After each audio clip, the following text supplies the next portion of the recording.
I want you to imagine this. You find yourself in a tough situation and you ask God for help. You're like, God, please help me. And the answer is, my help's already here. You just can't see it yet. So let's just work on your eyes. And that's exactly what happened to Elisha and his servant in 2 Kings chapter 6. The king had some issues with Elisha and he wanted him dead. And one day, Elisha's servant found himself up early, stepping out, and he saw the entire city surrounded by an enemy army. There was no way of escaping. It was a massive army, so huge that they surrounded the entire city. And he began to panic. He's like, what are we gonna do? Now the guy was understandably fearful. His concerns were real. I mean, he wasn't imagining this. There really was a massive army out there that surrounded them, and the intent was to destroy them.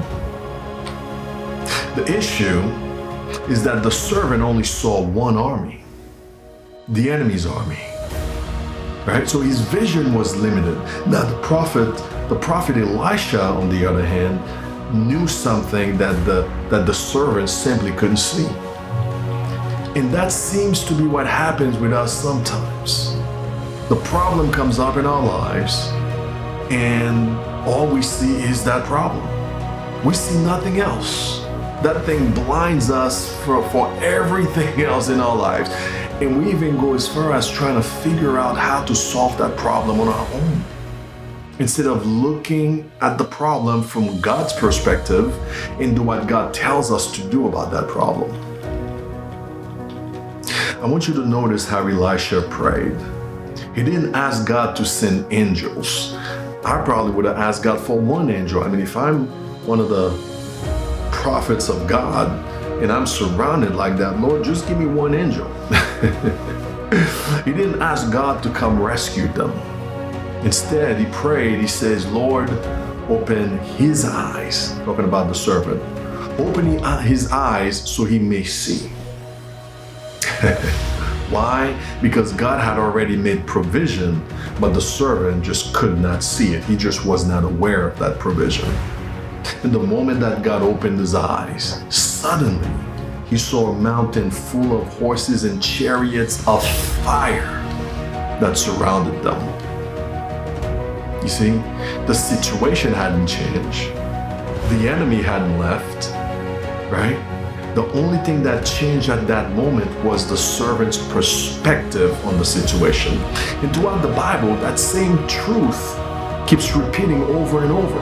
In this case, Elisha's answer was, those who are with us are more than those who are with them. And in the New Testament, we're reminded that he who is in you is greater than he who is in this world. Maybe that should be our prayer today. Not, God, where are you? I mean, if God is omnipresent, why are we asking him where he is? Our prayer should probably be, God, open my eyes. Open my eyes to your presence. Open my eyes to your provision. Open my eyes so I can see the doors that you've already opened. And so whatever it is that you're facing today, I want you to remember this. God has not abandoned you. He hasn't forgotten about you. He didn't leave you here to fight those battles on your own. God is not expecting you to come up with your own answers. Sometimes the greatest miracle is not that God sends the help, it's that he opens your eyes so you can see the help you've been looking for has been sitting in front of you all along.